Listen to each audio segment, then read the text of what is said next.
Perfect timing. There. It was 0. I don't know if you're watching that time. You got it. All zeros. All zeros, I promise. Welcome, everyone, to another episode of Get Energized. We're energized. We're ready to sweat. Put some brain power in today, right? Yeah. Yeah. What are you drinking? Yep. So, okay. You saw a glimpse of this before it started, but you had it. What was that guess? What was it? I said you had like some sort of lemonade. And I was upset that you got that mere glimpse because you're correct. It is a Rockstar Recovery lemonade. It's lemonade with caffeine and electrolytes because your body needs that. So there you go.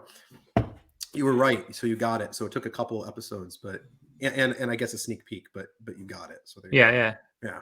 Yeah. Anyways, so we're super excited. Today is a little bit different than the last couple of sessions where we demoed a lot of IoT and machine work. What do we got today, Dan? So we have a really special guest today. We have Scott Taylor from LiTHOS. He is the CEO and founder of this company, and will be talking about lithium mining and how cloud computing has made lithium mining much more efficient and how it has increased the sustainability and less environmental impact of lithium mining. So this is actually a very interesting show we have for you today. Yeah, I'm pretty pumped. There's a lot of information that is probably things nobody would guess. So without further ado, let's add Scott to the stream here, huh? And welcome, Scott. Nice to have you here. Yeah, thank you very much for having me this morning or this afternoon. Absolutely. No, we're really excited. This will be really cool. I don't think anybody is really expecting what we have prepped today. So if that's a good intro to get people really hyped up, should we put your content on stream here? Yeah, please. All right, here we go. And everybody, put comments, questions in the chat, please. This is a very interesting topic. We hope we learn a lot today. Thank you. Love the show. Appreciate it. Thank you. So okay. You are live there, Scott. Yeah, go for it. Okay, so without further ado, thank you for everyone who's had a chance to join. I'm going to talk about sustainable lithium processing, and I'm going to explain to you kind of how the lithium is recovered with the current paradigm, and how we're changing that narrative, and how we're using modern cloud-based computing to optimize an industrial process. So again, yeah, please drop your comments or questions in the chat there. And if Dan or Lee, if you can just interrupt me when those come through. That's the plan. So I'll start just try to frame this at the highest level, and then I'll funnel down here as logically as I can. So we've got a massive environmental paradox. Most of us that are interested in sustainability, particularly those that are interested in trying to, power your home with solar or geothermal and have some type of localized battery storage, you're going to be a consumer of lithium. For those of us that have changed from combustion engines to electric vehicles, thinking that that's something that's good for the environment, I'm going to kind of unfortunately pull the veil back a bit and show you the environmental paradox that we're in right now. So as of right now, we've seen a lot of interest in battery metals, particularly here in the United States. The Biden administration has invoked the Defense Production Act for lithium, cobalt, and several other key minerals that go into modern battery minerals. At this time, there's 2 countries, or really 3 countries, that control the entire production of lithium. So Australia, with primarily hard rock mining from spodumene pegmatites, accounts for over 50% of production. Then we've got Chile, which has about a quarter of the supply, and then China has the other 13%.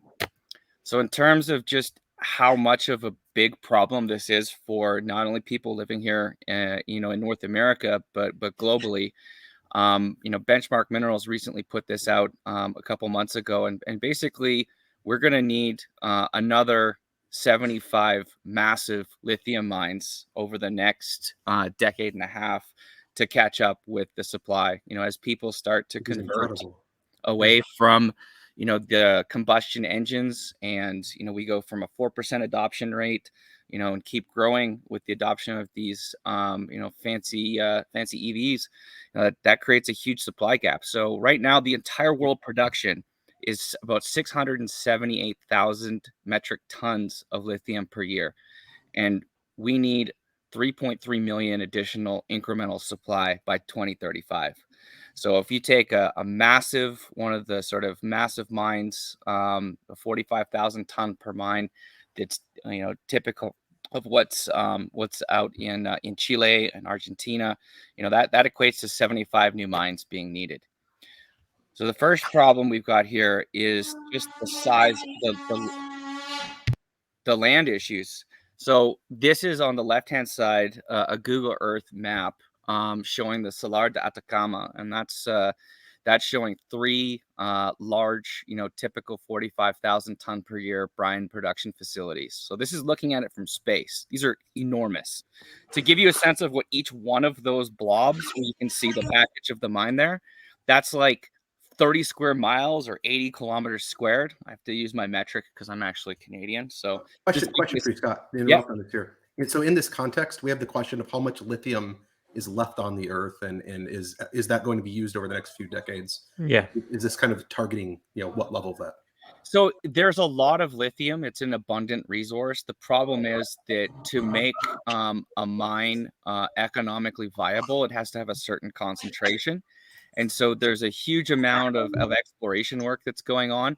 But really what our focus is to be able to apply this new direct lithium extraction approach, which sort of moves the curve. If you think of like the entire supply like a Gaussian curve, where you've got a larger amount of potential resource at a lower concentration, the only way to unlock that economically is to apply better technology, to use machine learning, to use a digital twin, to like understand your industrial process and to optimize it. And if you're able to make those leaps forward, then we will have that supply. But right now it's a pretty scary big problem.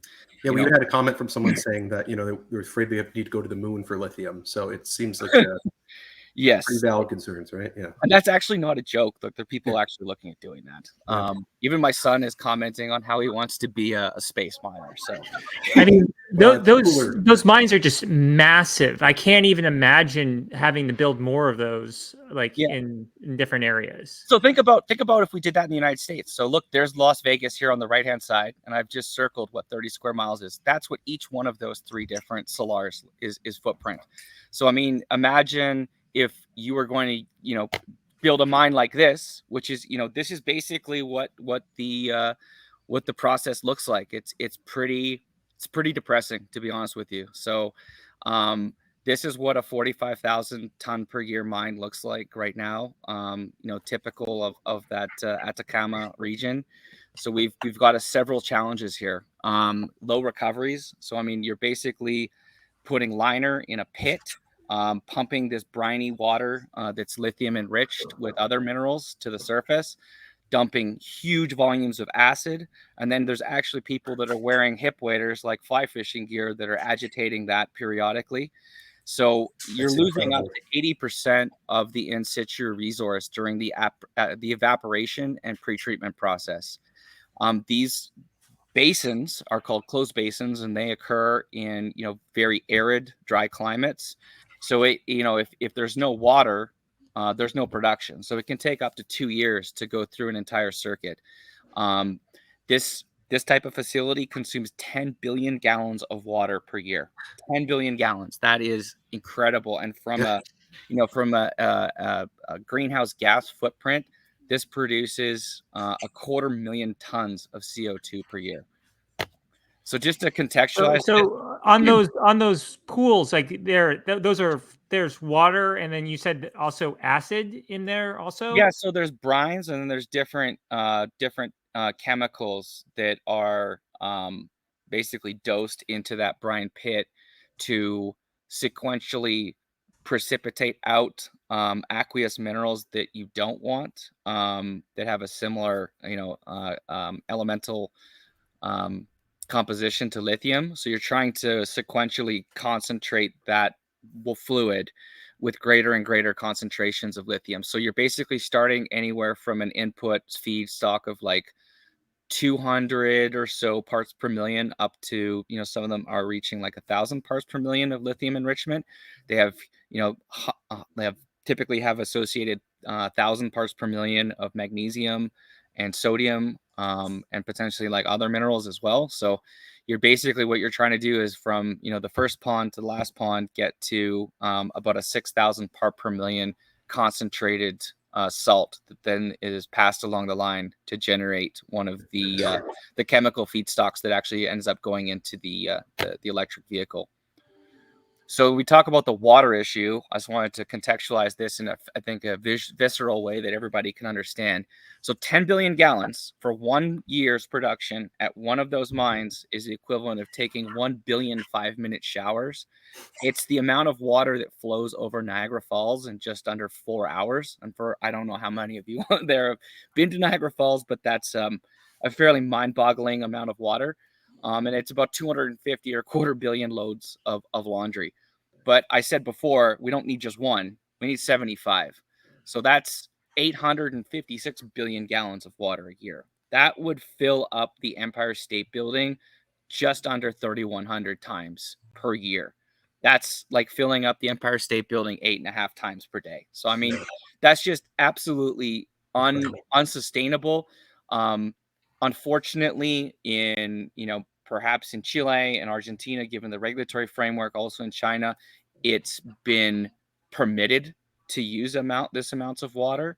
We have one mine in the United States that Albemarle owns that has this process, but it's inconceivable that in North America that this type of operation would ever be permitted by the state, the county, or the local community. And Which that's is a huge lead into how you can improve this, right? Yeah. Exactly. How are we doing this? So the solution is a lithium fulfillment sensor. So our process, we call it Aqua. At the bottom there, you've got a variety of different techniques. So these are different ways of precipitating out to directly extract the lithium from a brine water that's been cleaned. And basically, if we look at the entire value chain, our company is aiming to be a leading disruptor of a very, very cumbersome and archaic process by delivering a sustainable fulfillment using a patented DLE technology. We're going to be leveraging edge computing because we're out in these very remote sites, and we want to have connectivity to the facilities so that we can interrogate what our actual performance is versus a variety of ESG KPIs, and then also benchmark ourselves continuously and learn from that data with data analytics in terms of our economic performance. So Scott, question there in terms of when we talk about the fact you're assessing and looking at all this, we have a question. How did you test the solution? Like how did you prove this out, I suppose, initially? Yeah, so this technology, the pre-treatment step is basically it's what ingests that raw lithium brine from a shallow reservoir, and it's going to remove out the solids from that brine that you don't want. It's going to separate out the other suspended solids that might be present there, and it's going to basically set the table for you to apply a subsequent precipitation process. But that technology comes actually from the oil and gas business. So one of the applications that this has already been used on successfully after 6 years of engineering and just under $10 million of investment is on hydraulic fracture stimulation projects. Sure. That's where you're injecting fluid and sand and chemicals in the ground and fracking these wells. So before you get the hydrocarbons out of those wells, you've got a huge volume of salty water, chemicals, and you know, briny water that comes back up to the surface. And so this system is operating primarily in Texas, and each one of these systems is processing about 10,000 barrels per day continuously, and it's able to separate out the hydrocarbons and sell that back to the operator. It's able to separate out the suspended solids and recover those from the feedstock, and then it's able to recycle 98.5% of the water. And that pretreatment step is really what controls what we call deliverability, or the scale of the operation in terms of the volume of brine that you can produce and then subsequently precipitate lithium out on a daily basis. But and this is all, there's a more automation here too. You're also taking a lot of the people who have to be out there and improving safety and the environmental impact of the situation. I mean, so this system is something that should be run autonomously.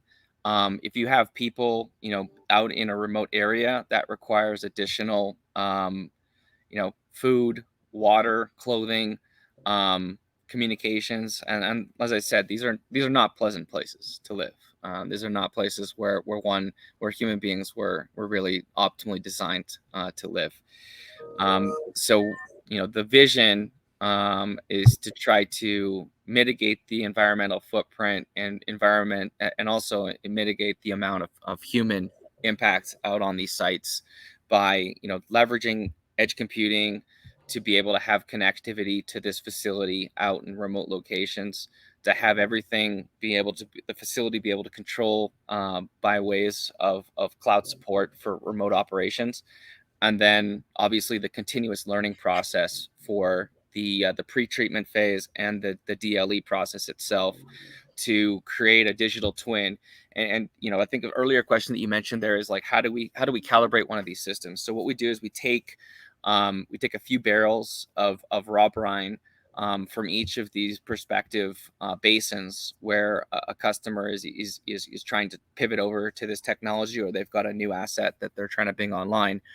And it's kind of like building a bespoke suit. It's a custom tailored approach. So you've got to take a specific look at the fluid content from each that's unique to each one of these basins and tweak a few things in the way that you order the process to optimally pre-treat and to precipitate out the DLE process. And so once so question then, will you be using, the digital twin approach here of not just, we've had a lot of examples and a lot of topics come from IoT, right? And more of these industrial device use cases here, but you're also talking the actual, the physical twin of the earth and everything that's making up these cases here. So imagine each one of these basins is going to have its own digital twin built. So you're gonna characterize the fluid chemistry that's unique to each one of these different settings, and then benchmark and optimize that twin, that baseline that you're trying to benchmark yourself against. And then when you go and transpose what you've done in a basically like a laboratory setting, where we're set up here in Denver, Colorado, you transpose all of those learnings out into a digital twin that's going to be interrogating the pretreatment and the DLE process out in the field. Okay. So just to give you a sense of another visual example, well, that's the same 45,000 ton per year mine. And that's about a 2,500 acre footprint. And ours is going to be about 10 acres approximately for 25,000 tons per year. So it's about 90% reduction in the land being used. The two images you've got over here, that just shows the unit, one of the units in operation outside of Midland, Texas. And it's, completely closed loop system. You don't see that there's, it's all designed to be autonomous and be remotely managed. So you have that raw stream of untreated water coming in, and then you've got pH balanced fresh water that's being pumped back into the formation. So what you've done is you've saved a ton of water. 98.5% of the you water. also made a much less a footprint, made it safer, more environmentally friendly, and automated the process. So you're getting more lithium out and efficiently than they were getting before. Yeah, so it's kind of like if you look at usually like where you've got these engineering trade-offs of like, am I going to be lower cost or faster? It's actually it's a really unique opportunity, and it's quite a compelling business to be a part of, because it's actually faster, it's cheaper, and it's better for the environment. So it really checks all the boxes. So then if we look at like just a problem summary of on a generalized basis of things that we want to be able to leverage edge computing, remote connectivity to monitor, we obviously want to be able to track our environmental impact. We want to see what our greenhouse gas emissions are and be able to track those.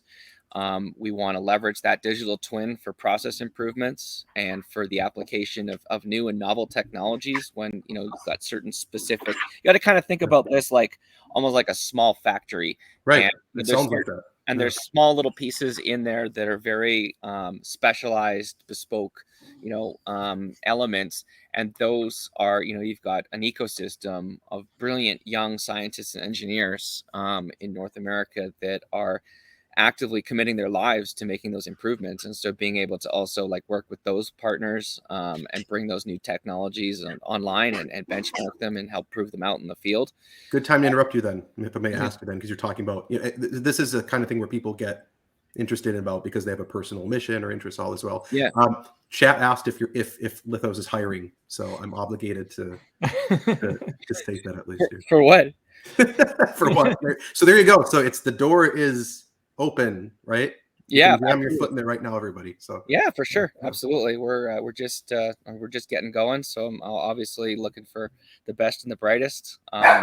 You know, our goal, you know, in the long term, is to be a domestic operator and a supplier, and help deliver the supply that Amazon needs for, you know, for their commitments that they've made. You know, like your company is a leading company from an ESG standpoint. They've taken a leadership position.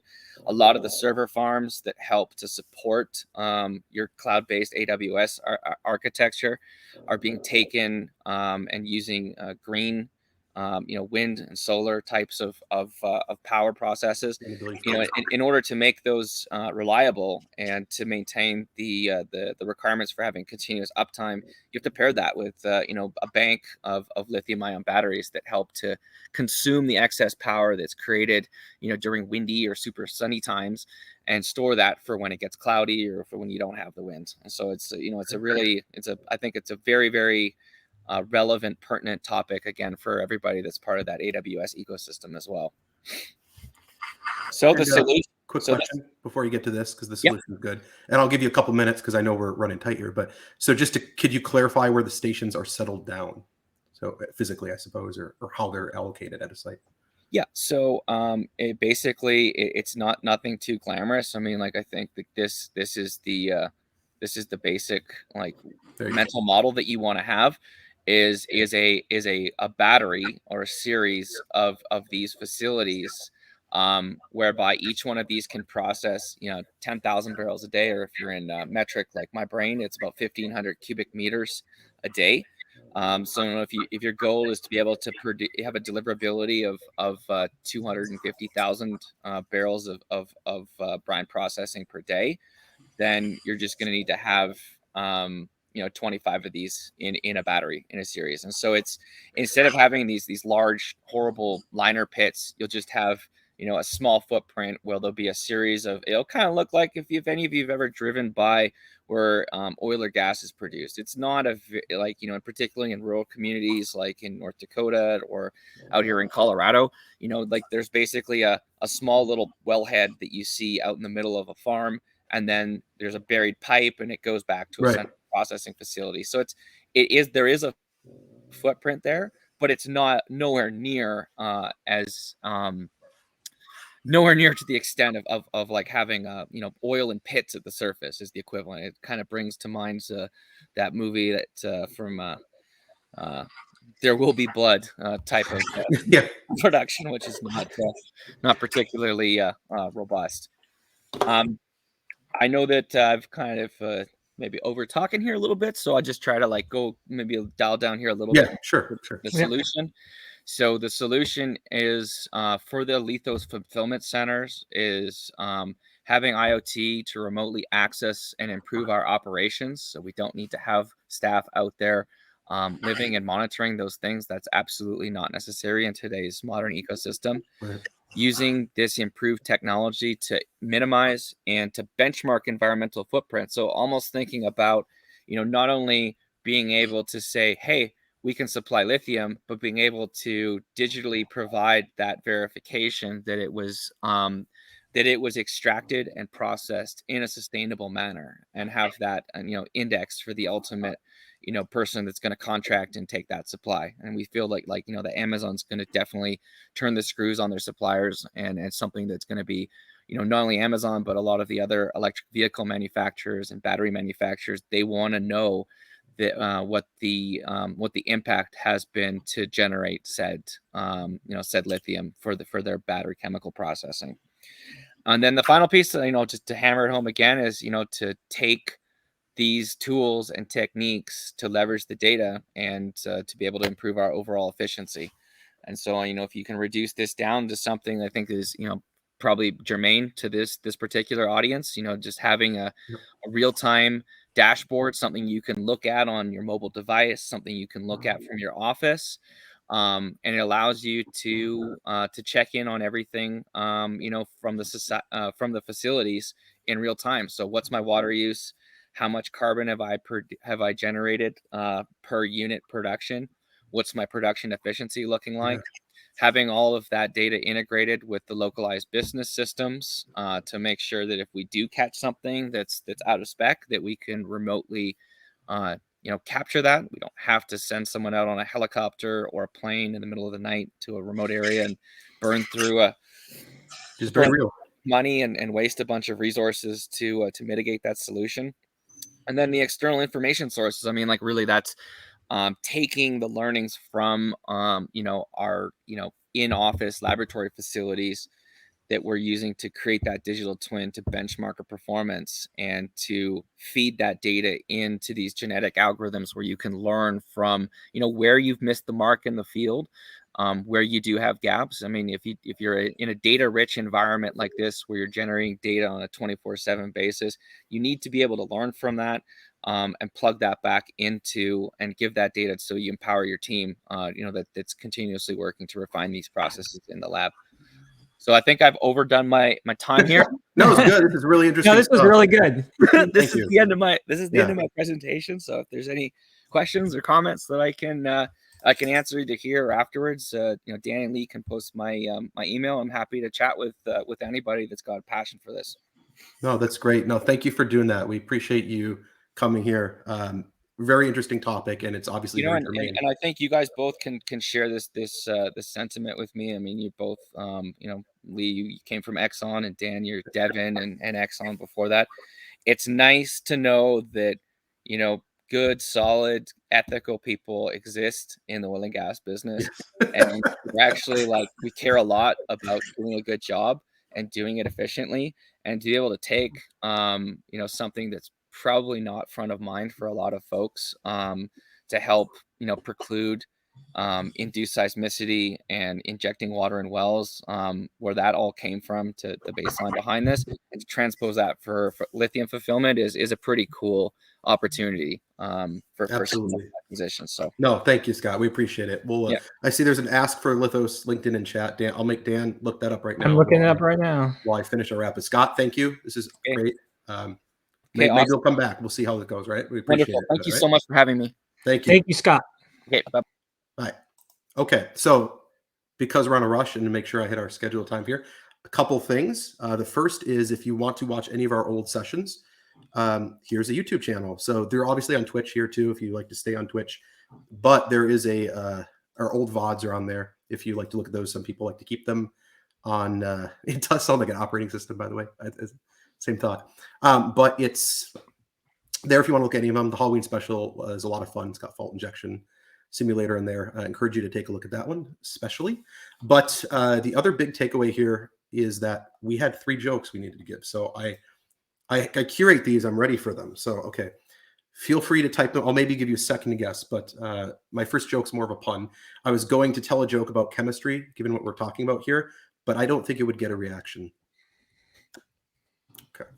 All right, that's your first one. Okay, here's your number 2. So because it's finally winter time, what do you call a snowman who throws a tantrum? I'll give you a second to think of that. 1 out of 10. Ouch. Okay. I'm dying on here. Oh. Okay. So what you call a snowman who throws a tantrum, you're having a meltdown. It's a meltdown. Okay. I like dad jokes, by the way. If you want different jokes, you have to tell me, but I appreciate dad jokes. The last one, this one's real easy though. And this is, we're AWS, we're talking here. What is a robot's favorite snack? I think someone's going to get this one. 5, 4, lithium. That's awesome. Yeah, lithium's good. That's really good. Thank you for being clever. We're fishing for computer chips. A robot's favorite snack is computer chips. Anyway, there you go. 10 out of 10. You can't end better than that. Dan, take a shot. Let's see. Will you make the basket? I got it before. Try it. I wasn't even close. It wasn't even on the screen. Nowhere near. Nothing. Okay. Anyways, that is it. Did you get the LinkedIn? I don't know if I sent it to I sent it private chat over to you. Oh, private to me? Okay, let me post this in for y'all. I don't think I can post in right now. Here we go. Here is Scott's LinkedIn because people specifically requested that.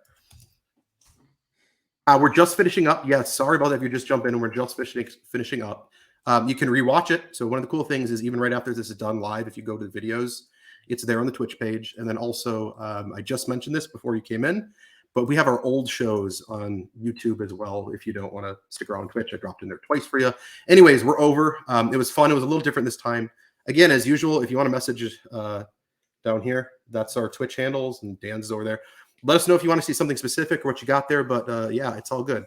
So everyone take care. And this was off schedule week, right? We're usually the 2nd and 4th of the month. Yep. I had absolutely no voice next week. We will be back next week. So it's Thanksgiving in the US. Yeah, we have a special Thanksgiving episode. Special Thanksgiving special about what services people are thankful for. So, all right, we'll see you then. Everyone take care. It was really fun. Let us know if you like these kind of shows. We'll do more of them. All right. Take care. Bye.